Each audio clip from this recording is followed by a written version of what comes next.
오늘의 오프닝 질문은 이거야. 하나님께서는 악인도 사용하실까?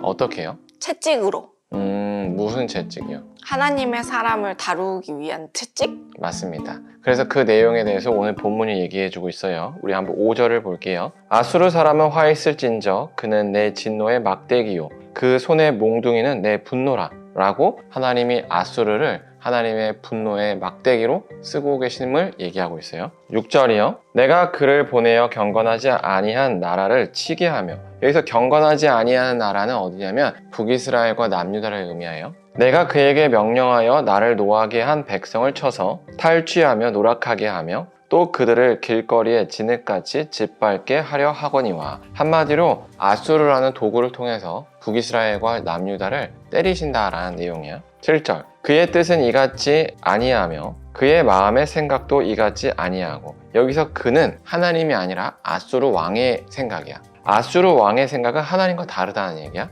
이어서 다만 그의 마음은 허다한 나라를 파괴하며 멸절하려 하는도다. 하나님은 지금 심판의 도구로 아수르를 사용하지만 정작 아수르 왕은 그렇게 생각하지 않는다는 거야. 본인이 좋아서 여러 나라를 정복하고 싶은 마음에 이렇게 한다는 거야. 동상이몽이란 얘기지. 8절. 그가 이르기를 내 고관들은 다 왕들이 아니냐. 여기서 그는 아수르 왕이야. 아수르 왕이 이야기해.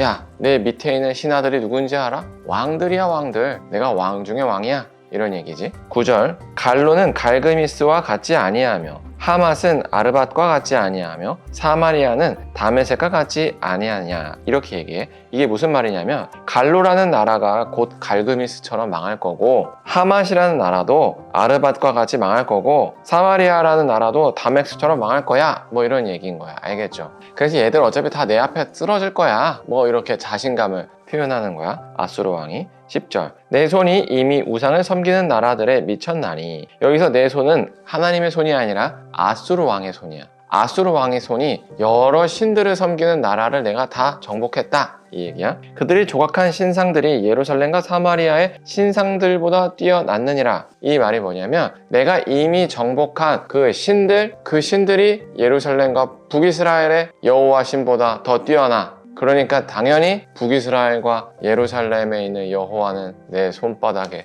작살날 거야 라고 아수르 왕이 자신만만하게 떠드는 거지. 그래서 11절에 내가 사마리아와 그의 우상들에게 행함같이 예루살렘과 그의 우상들에게 행하지 못하겠느냐 하는도다 라고 아수르 왕이 기고만장해서 이야기를 하는 거야. 이거에 대해서 이제 하나님께서 뭐라고 하냐면 12절이야. 그러므로 주께서 주의 일을 시온산과 예루살렘에 다 행하신 후에 아수르 왕의 완악한 마음에 열매와 높은 눈의 자랑을 벌하시리라. 지금 하나님께서는 아수르를 그냥 허락하신 거야. 그가 활개치도록. 왜요? 도구로서 그냥 사용하시거든. 그러니까 지금 아수르 왕은 자기가 뛰어나서 전 세계를 정복하고 있다라고 착각해. 이해가 되지? 근데 사실은 하나님의 허락하심 안에서 이루어지고 있다는 거야. 그래서 하나님께서 원하시는 그 목표가 예루살렘을 혼내는 건데 그때까지만 아수르가 활개친다는 거야. 이해가 되죠? 13절. 그의 말에 나는 내 손의 힘과 내 지혜로 이 일을 행하였나니. 여기서 아수르 왕이야. 아수르 왕이 내 힘이야, 내 지혜야, 그래서 이렇게 됐어 라고 하지만 나는 총명한 자라 열국의 경계선을 걷어치우고 그들의 재물을 약탈하였으며 또 용감한 자처럼 위에 거주한 자들을 낮추었으며 내 손으로 열국의 재물을 얻은 것은 새의 보금자리를 얻은 같고 온 세계를 얻은 것은 내버린 알을 주음같이 쉬웠다 이거야. 나에게 치거나 입을 벌리거나 지저귀는 것이 하나도 없었도다 하는도다. 한마디로 저항하는 나라들이 없었다는 거야. 나 이렇게 대단해. 이 얘기를 아수르 왕이 얘기하는 거지. 그래서 15절에서 이제 하나님께서 아수르 왕에 대해서 어떻게 할지를 이야기합니다. 도끼가 어찌 찍는 자에게 스스로 자랑하겠으며. 여기 도끼는 아수르지. 찍는 자는 하나님이야. 톱이 어찌 켜는 자에게 스스로 큰 체 하느냐. 이는 막대기가 자기를 드는 자를 움직이려 하며 몽둥이가 나무가 아닌 사람을 들려 함과 같음이로다. 무슨 말인지 알겠죠? 아수르 왕이 스스로 높다고 하는 것은 지금 도끼가 자기 주인을 움직이려는 것처럼 어리석은 일이라 이거지. 16절.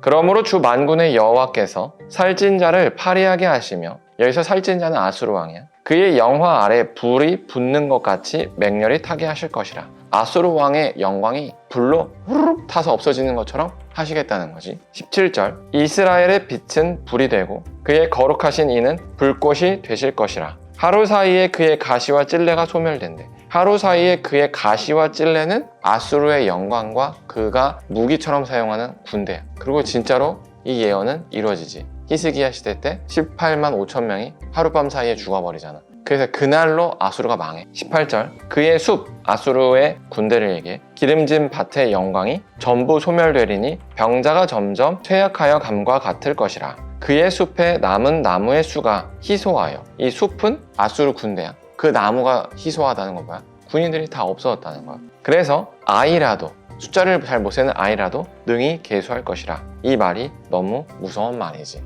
왜요? 아수르 군대가 스스로 나는 잘났다라고 생각해가지고 내 힘으로 이 모든 것을 정복했다라고 하지만 사실은 하나님께서 하시는 데까지 한다라는 거야. 그래서 악이 아무리 판을 쳐도 하나님의 도구에 불과하다라는 내용입니다. 이에 대해서 어떻게 생각합니까? 옛날에 바로 왕을 그렇게 썼잖아요. 그것처럼 아수르도 하나님께서는 이스라엘을 위해서 그렇게 쓰신 게 아닐까라는 생각을 했어요. 맞습니다. 그것처럼 우리 시대에는 아수르와 같은 현존하는 공포가 존재해. 그게 뭐냐면 돈과 전쟁이야. 우리가 이 세상을 살 때 사실은 제일 머리를 조아리게 되는 건 돈 있는 권력자들이거든.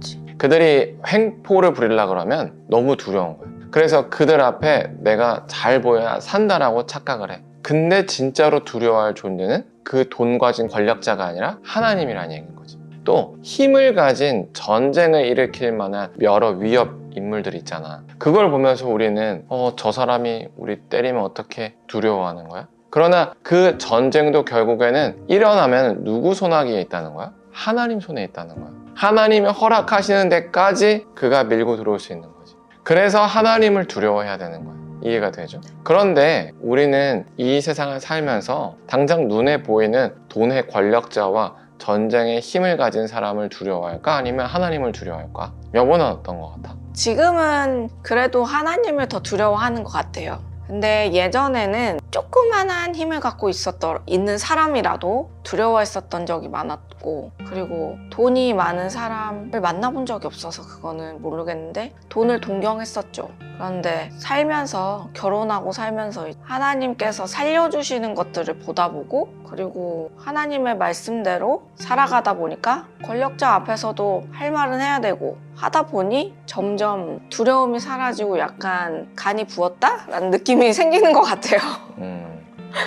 그런데 우리가 여전히 눈에 보이는 대상을 두려워하는 이유는 하나님께서 나를 구원해주지 않으면 어떡하지? 라는 그 막연한 불신 때문에 그런 거야. 그런데 그것을 우리가 잡으면 안 돼, 그 생각을. 왜냐하면 하나님은 이미 우리에게 우리를 구원하시겠다고 계약서를 썼단 말이야. 그 계약서가 뭐야? 바로 예수님이란 거지.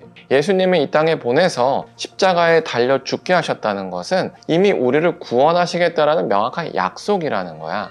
그런데 우리가 그 약속을 신뢰하지 않아. 근데 뭐라고 얘기해? 전 하나님 믿는데요? 라고 얘기하는 거야. 그건 안 맞는 얘기인 거야. 진짜로 하나님을 믿는다는 것은 우리를 구원한다는 사실을 믿는 거야. 그러면 당장 내 눈앞에 있는 그 권력자나 힘 있는 사람에 대해서 그 사람을 굳이 도발할 필요는 없지. 그것은 내가 내 죄로 인해서 얻어맞는 짓이야. 하나님은 권위에 순종하라 했거든. 그게 아닌 이상 그가 나를 때리는 거에 대해서 내가 무조건 망할 것이다. 그래서 그의 협박 앞에 쥐락펴락 할 필요가 없다라는 거야. 하나님께서 정한 선 이상 그는 나를 공격 못해 라고 가지고 불이행을 요청하면 당당히 거절할 수 있어야 한다라는 거죠. 이 아수르 왕이 히스기야 때 그런 거야. 항복해 이렇게 얘기했는데 못해요 이렇게 얘기한 거지. 그러면 이제 죽어야겠네 이렇게 얘기한 거야. 근데 히스기야가 하나님 하고 불렀더니 아수르가 다음날 자기가 그냥 자멸해버렸어. 현재도 그런 일이 벌어진다라는 거야. 그래서 우리가 오늘 하루를 살 때 내가 하나님을 안다로 살면 안 되는 거야. 하나님이 나를 구원하신다. 그러기 위해서 예수님을 보냈다. 이 사실을 붙들고 믿어야 돼. 그래야 내 눈앞에 있는 당장의 헛된 유혹들이 있어. 그게 뭐야? 너 이거 동참하면 더 잘 살 거야. 이 악에 너도 눈 감아. 그러면 더 잘할 거야. 이런 거에 과감하게 거절할 수 있어야 되는 거야. 근데 거절하면 뭐야? 저 손해보는데요? 손해보라 이거야. 그 손해를 누가 허락한다는 거야? 하나님이 허락하는 거 이상으로 안 된다는 거야. 이걸 믿는 게 바로 그리스도인의 담대함의 근본인 거지. 그래서 우리가 이 사실을 붙들고 담대하게 오늘을 살았으면 좋겠습니다. 여기까지 하고요. 기도로 마치겠습니다. 사랑의 하나님, 우리가 이사야서 10장 나누었습니다. 하나님께서 허락하셔야 악인의 그 행포도 있음을 나눴습니다. 그래서 우리가 하나님의 구원하심을 신뢰하여 악인의 행포 앞에 움츠러들지 않게 하여 주시옵소서. 악인이 협박을 하여 악에 동참하라고 할 때 하나님의 구원하심을 신뢰하여 과감하게 거절할 수 있게 하여 주시옵소서. 예수님의 이름으로 기도합니다. 아멘.